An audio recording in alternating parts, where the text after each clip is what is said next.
Ladies and gentlemen, sons and daughters of the soil, children of promise, I welcome you to a truth so old it sings in the bones, and yet so fresh it dances in the soul. Sit still, lean in, and listen with the ears of your spirit, for I am about to tell you what your grandmothers always knew, and what the world tried to make you forget.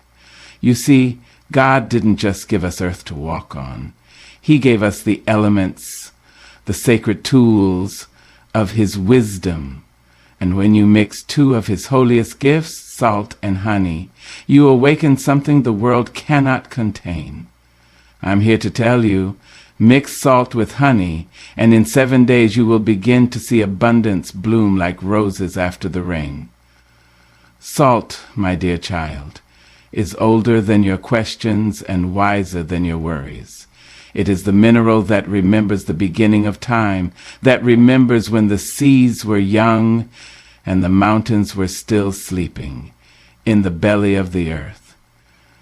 Ah, my dear, Mr. Salt, my dear child, is older than your questions and wiser than your worth.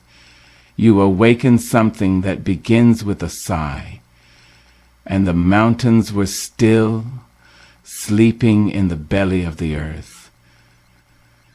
Ah, salt is the mineral that remembers the beginning. Salt is patient. It waits for generations beneath the soil, gathering power, storing memory, holding the silent prayers of those who came before us. And you must understand this. Salt is not just seasoning, not just a pinch of flavor. It is covenant. It is preservation. It is protection. It is God's own way of teaching us that what he gives is meant to endure, to last, to keep us from rotting away in our doubts and fears. Long before our mothers' mothers were born, salt was used to seal sacred promises. Kings and prophets and wandering tribes in the desert held salt in their hands and understood that it was more precious than gold, more necessary than even honey on the tongue. You see, salt does not just add taste to life. It preserves what is good. It purifies what has been tainted. It stands as witness that what God has spoken over you shall not spoil, shall not wither, shall not fade in the heat of the world's scorn. When you hold salt in your hands, you are holding generations of covenant. You are holding the wisdom of oceans, the sweat of your ancestors' brows, the tears they shed so you could stand here today, strong, whole, unbroken. Do not let the world tell you it is small, insignificant, or common, for it is the simple things, child, that God uses to confound the mighty. Salt is common, yes, but it is also holy. It is humble, but it is also powerful. Think of the old mothers in the kitchen stirring pots of beans and rice, whispering prayers over bubbling stew while dropping in that pinch of salt. Think of soldiers carrying salt in their packs to heal wounds on the battlefield.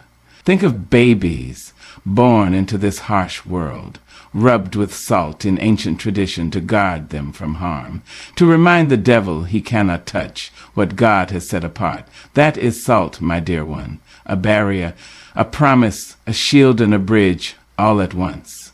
And I want you to remember this truth. When Jesus spoke to the crowd, when he looked upon the faces of fishermen, beggars, widows, and the broken-hearted, he did not say they would become salt. He said, "You are the salt of the earth." He was reminding them, reminding you, that you already carry the power to preserve what is good, to season the world with kindness, to stand as witness to a God who does not forget his children. Salt is not loud, but its absence is felt immediately. Salt does not boast, but when it is missing, everything is bland. Everything is weak. Everything falls apart. That, my darling, is how your spirit should move through this world. Quiet strength, humble power. the ability to keep what is good from spoiling, to stand between the rot and the hope, to hold the line when everything threatens to collapse into decay.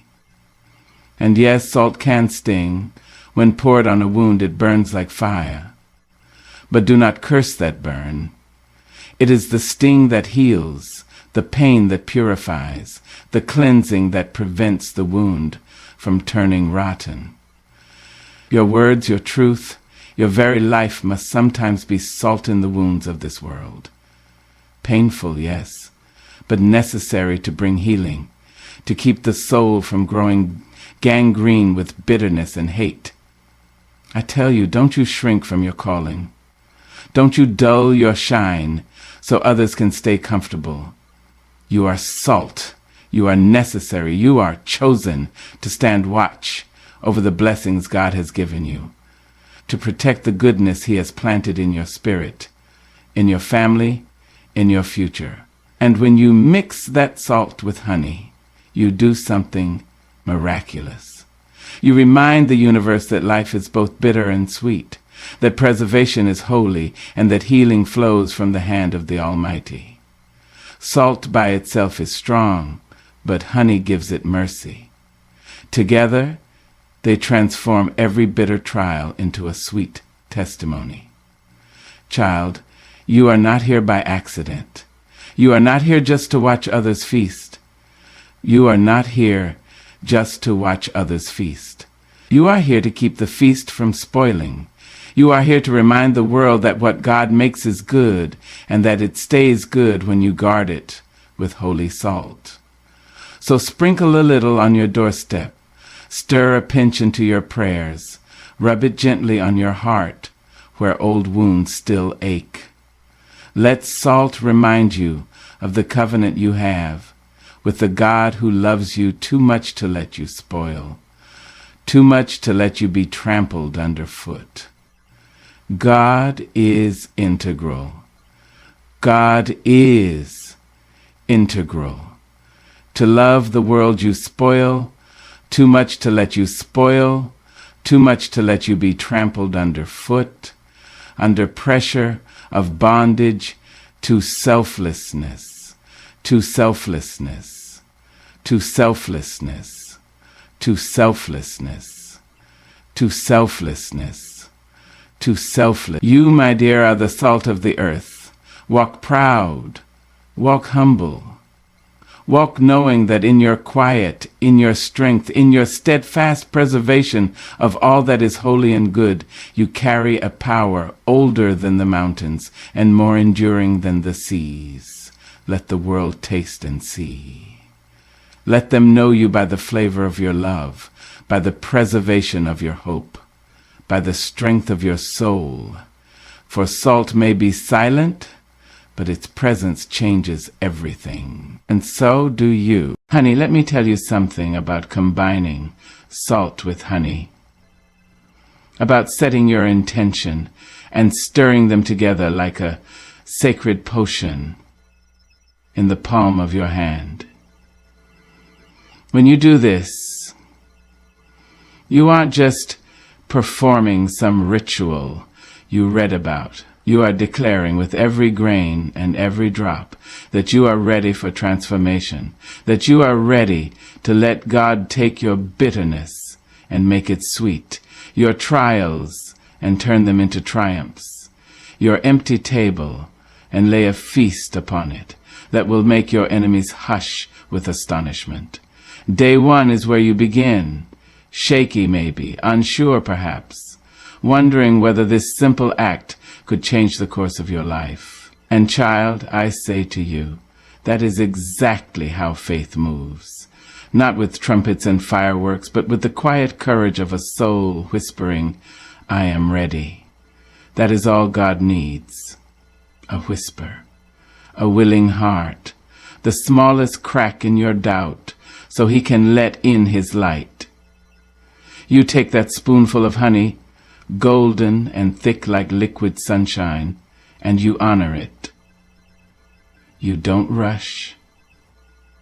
You don't dismiss it as superstition or silly nonsense.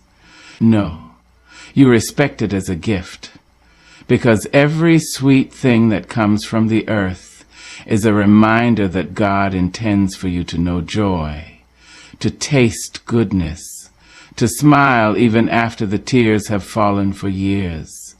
You mix the salt slowly, feeling it dissolve into that honey, becoming one, becoming whole. And as you stir, you pray, not some complicated prayer with big words you don't understand, but the cry of your own spirit. Lord, make my life new. Lord, preserve what is good. Lord, heal what is broken. Lord, bring sweetness to the bitter corners of my heart. On this first day, you do not need to prove anything. You do not need to fight the world or justify your need. You only need to show up and let God see you. God sees you as you are. God sees you when you are sick. God sees you when you are aching. God sees you when you are destitute. God sees you when you are disappointed. God sees you when you are destitute. God sees you when you are sick. God sees you when you are destitute. God sees you when you are disappointed. God sees you when you are sick.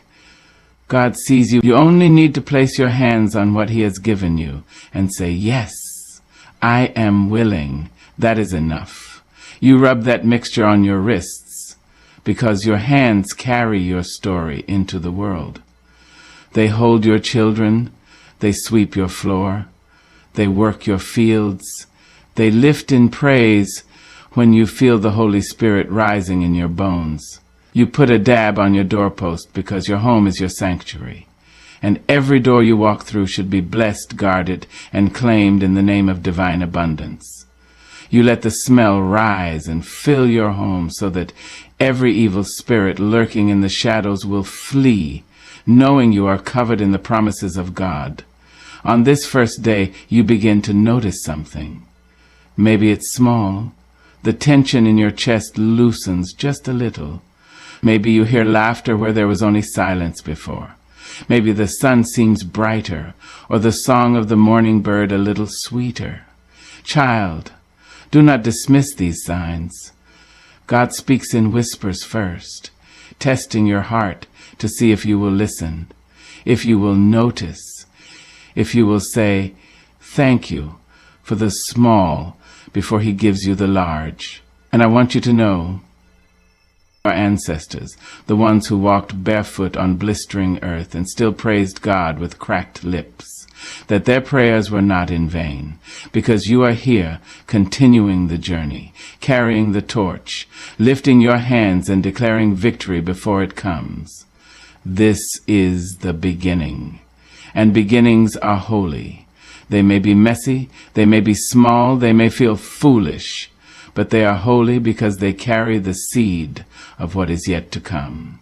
Do not despise the seed, beloved. Do not spit on the soil because the fruit has not yet grown.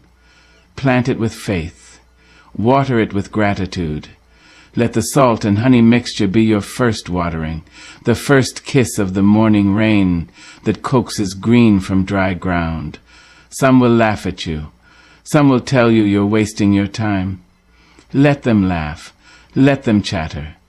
Their words are wind, but your prayers are thunder. Let your spirit boom louder than their doubts. Let your faith stand taller than their disbelief. And remember this too. On this first day, you do not need to feel powerful. You do not need to feel holy. You do not need to feel worthy. God has never waited on your feelings to pour out His blessings. He only waits on your willingness. So come as you are, tired, uncertain, scarred, hopeful, trembling, strong. Bring your whole self to the honey and sold. God will do the rest. So lift your head, child. Look to the heavens and say thank you for this day, this chance, this breath in your lungs that is proof you still have a destiny to fulfill. You have begun. That is enough. That is holy. That is the first day of the rest of your abundance. Stand still in your kitchen or at your bedside, wherever you make this prayer, and listen. Somewhere in the hush of your heart, you will hear the ancestors singing. You will hear angels whispering. You will hear God himself saying, "It is good." And that is how you begin. That is how you stir the salt and honey and unlock the door to a life you have only dreamed about. Start here. Start now. Start with trembling hands if you must. But start.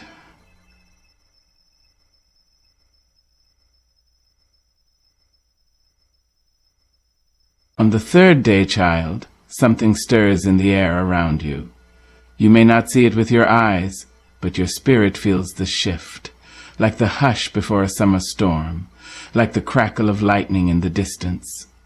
The salt and honey have begun their sacred work, seeping into the corners of your life, where the cobwebs of fear and doubt have gathered for too long. You rise from your bed and notice the heaviness that used to cling to your shoulders is beginning to lift. The world, though still hard and unpredictable, seems softer at the edges. You hear the wind rustling the trees, and it sounds like a hymn.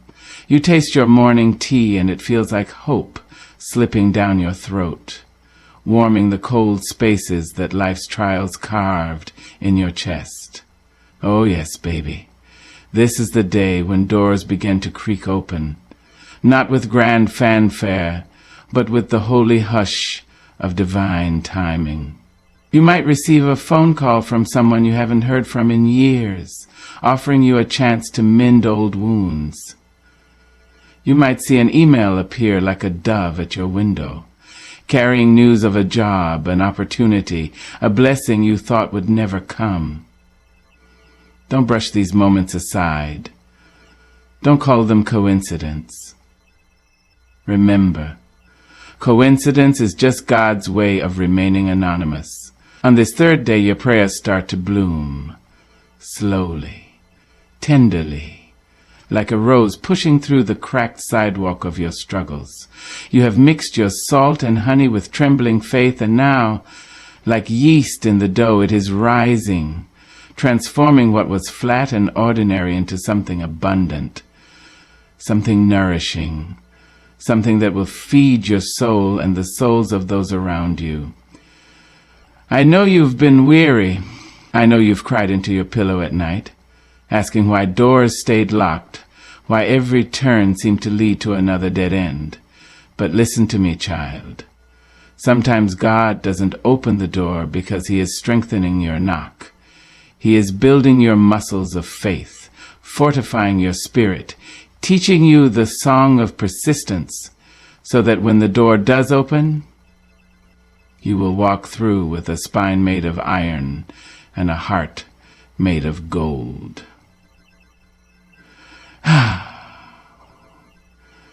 Yes. Yes,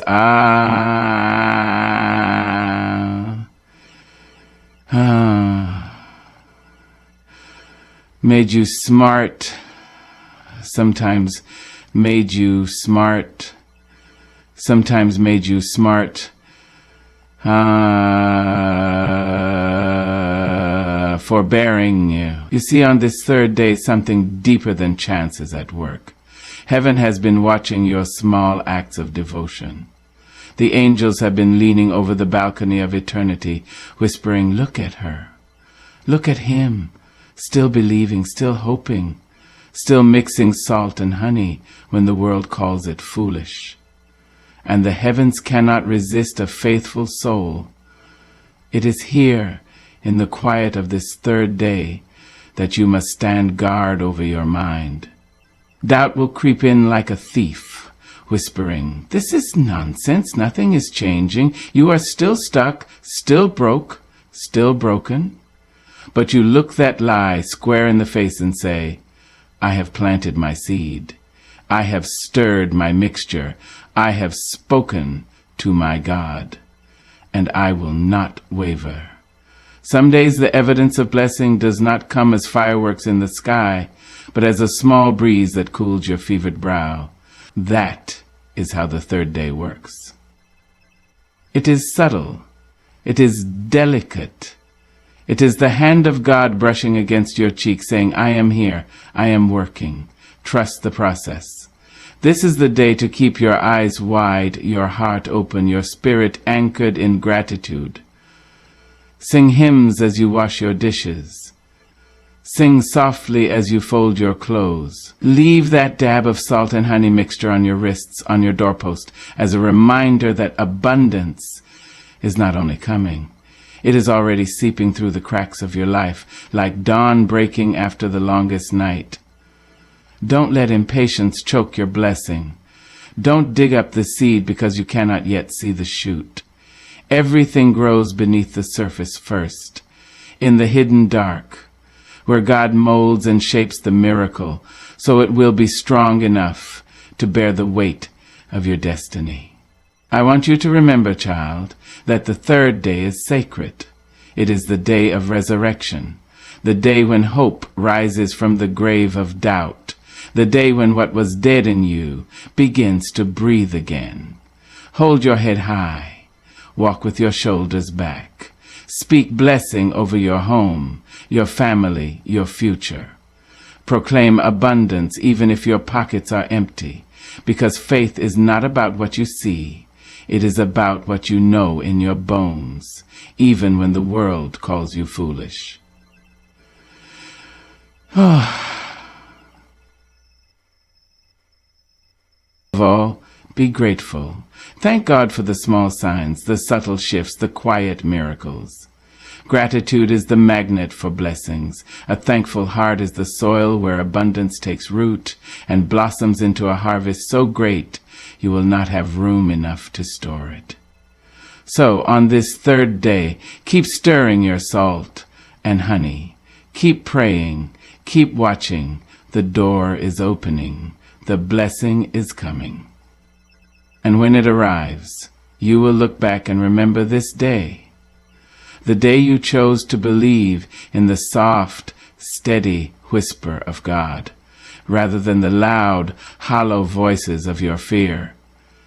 Child, the third day is not the end. It is only the beginning. Keep walking. Keep hoping. Keep praising. Your abundance is nearer than you think. On the fourth day, something powerful begins to happen. Something the enemy fears more than all your prayers whispered in trembling, and all your tears shed in secret. On this day, child, your enemies begin to scatter. They feel the shift in the atmosphere, even if they don't understand it, even if they can't put words to it. They sense that the salt you've sprinkled and the honey you've mixed has summoned the armies of heaven to your side, and the darkness that thought it had claimed you forever begins to tremble at the sound of your rising spirit. You see, there are forces that have lingered in the corners of your life, hidden in the shadows of your past, waiting for moments of weakness to whisper poison into your ear. They have tried to convince you that you were small, that you were broken, that you were forgotten and undeserving of abundance. But on the fourth day, child, the light of God grows so bright in your life that those forces cannot stand the heat. The old curses begin to crack. The generational chains begin to loosen. The spirits that fed off your doubt and confusion begin to scatter like roaches fleeing a sudden light. Do not be surprised if you feel some resistance on this day. The fourth day is the battlefield, the turning point, the place where your spiritual enemies try one last time to hold you in place because they know their grip is slipping. You might feel a sudden wave of fear wash over you, or old memories might surface, taunting you, mocking the progress you have made. Stand tall, baby. Square your shoulders. Look those ghosts straight in the eye and say, I am no longer yours. God has declared me free, and I will not bow to you again. And remember this too, God did not bring you this far to leave you trembling and defenseless. The same God who parted the Red Sea, who shut the mouths of lions, who walked through fire with Shadrach, Meshach, and Abednego, is walking with you now. When you mix that salt with honey, you were not just performing a ritual. You were inviting the power of heaven to dwell in your home, in your body, in your very breath. That power is not fragile. It does not waver in the face of evil. It burns like a holy flame that nothing can extinguish. You might feel the battle raging around you, but don't you dare lay down your weapon of faith. Don't you dare stop praying, stop believing, stop stirring that sacred mixture each day. Because, child, the enemy only fights when he knows he is losing. The pressure you feel, the chaos you sense in the air, it is not proof that your prayer isn't working. It is proof that your prayer is shattering chains in the spirit realm. On this fourth day, walk through your home with your head held high.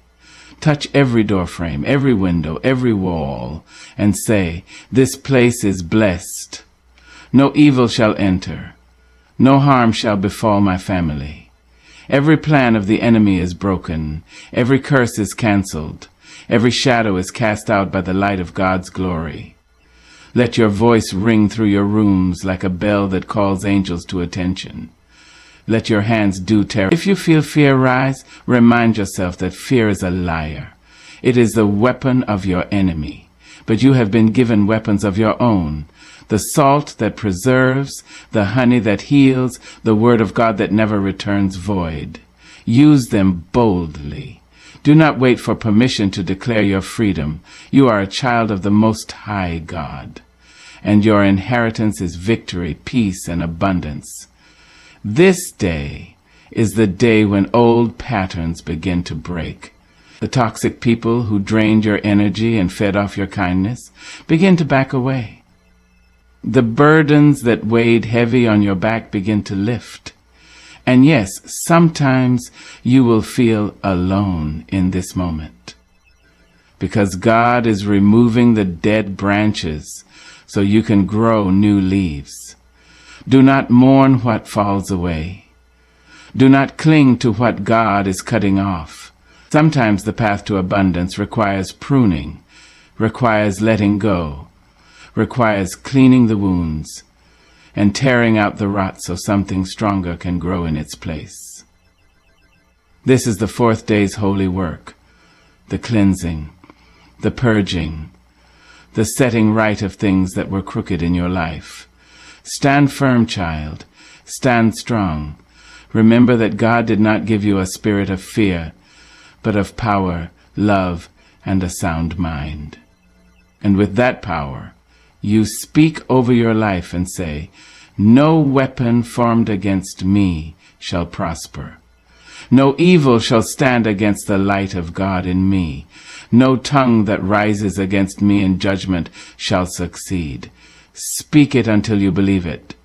Speak it until the walls echo with your confidence. Speak it until the enemy flees.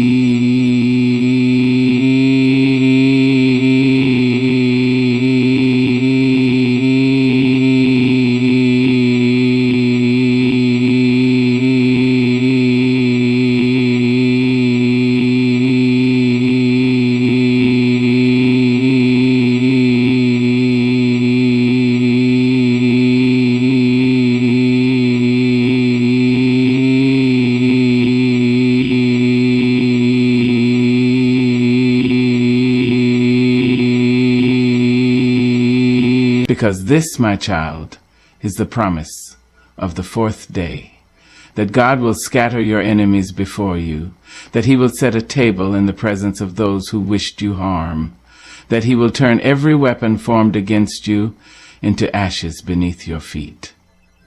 And when this day is done, when you lay your head down to rest, you will know deep in your bones that something has shifted, something has broken loose. Something dark has been driven from your life forever. Hold fast. Hold steady. The battle is fierce, but your victory is sure. God has not forgotten you.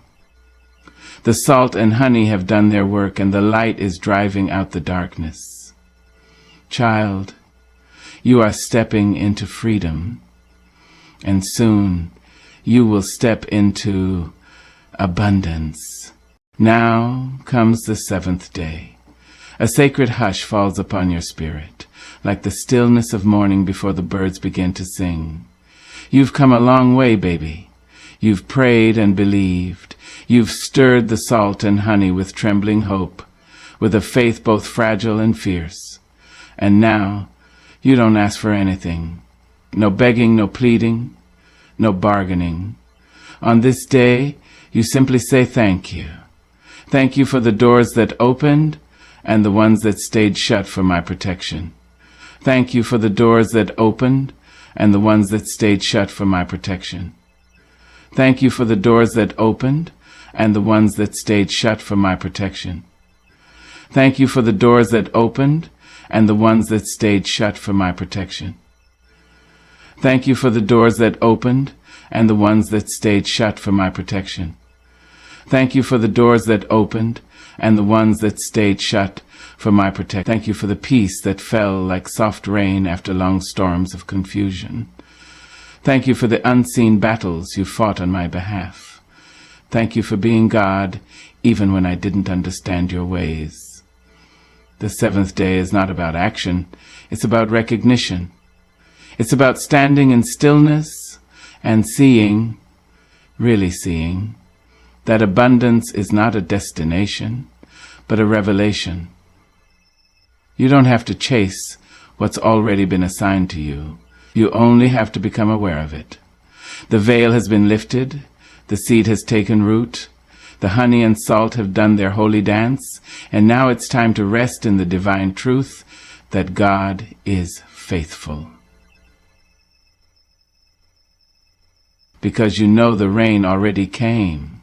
All week you've stirred the mixture, touched your doorposts, anointed your wrists, whispered words into your morning and your midnight, and now God says, rest, my child. The work has been done. He doesn't mean your hands will never move again, but he means the striving can stop, the worry can leave, the doubt has no more room at your table. On the seventh day you put on a smile that comes from your soul, not your circumstance. You sit back not in laziness but in holy surrender. The salt and honey have opened the windows of heaven, and now it's your job to receive. Yes, receive. That's the thing many of us struggle with. Not asking, not praying, but receiving. We don't always believe we're worthy. We question if God really heard us. But the seventh day is about saying, I am ready. Not in fear, not in shame, but in the full dignity of someone who knows they are a child of the Most High. You walk through your home and it feels different, lighter, like the very walls have been washed in light. Your heart isn't racing anymore. Your mind isn't choked with worry. There is a steady calm, a warmth, a joy that doesn't come from the outside in, but from the inside out. And that, beloved, is what abundance really looks like. It's not the car or the title or the applause. It's that still, sweet place in the center of your soul where you and God sit together and just be. Now, you may not have seen the floodgates burst open with riches and rewards, but don't be deceived. The seventh day is when the shift becomes permanent, because for the rest of your life, you'll no more be deceived than you would be permanent. It is when the favor starts following you, not because you're striving for it, but because it recognizes you as a vessel it must flow through. Some things that seemed impossible on day one now seem inevitable. Some relationships that were broken begin to mend without force or control. Some opportunities begin to find you, as if heaven whispered your name in rooms you've never entered. That's what happens when you align with the divine. That's what happens when you mix salt with honey and dare to believe for 7 days straight. Let your home be quiet on this day. Light a candle. Play a hymn. Let gratitude rise like incense. This is a Sabbath of the Spirit. a holy pause in a world that never stops. You don't have to do to be worthy. You don't have to hustle to be seen. You just have to rest and receive. And this day, more than all the others, is when you share. Yes, baby, you share. Because God doesn't give for you to hoard. He gives so the blessing flows through you to others. You take a drop of that honey and a grain of that salt, and you pass it on to your neighbor, your sister, your child, your brother, the stranger you meet on the path. You tell them, here, taste and see, the Lord is good. You become the evidence of abundance. You become the miracle, and not by performing or pretending, but by living in the overflow of grace. This is the day you remind yourself, I am whole, I am loved, I am enough. You remind yourself that abundance is not just what you hold in your hand, but what you hold in your heart. It's the peace that doesn't make sense. It's the laughter that returns after years of silence. It's the knowing that even when storms come, you now have shelter that cannot be shaken. So sit, smile, breathe, and say thank you. Thank you for the salt that preserved me. Thank you for the honey that healed me. Thank you for the God who never left me. Thank you for the abundance I now carry. And baby, when they ask you what changed,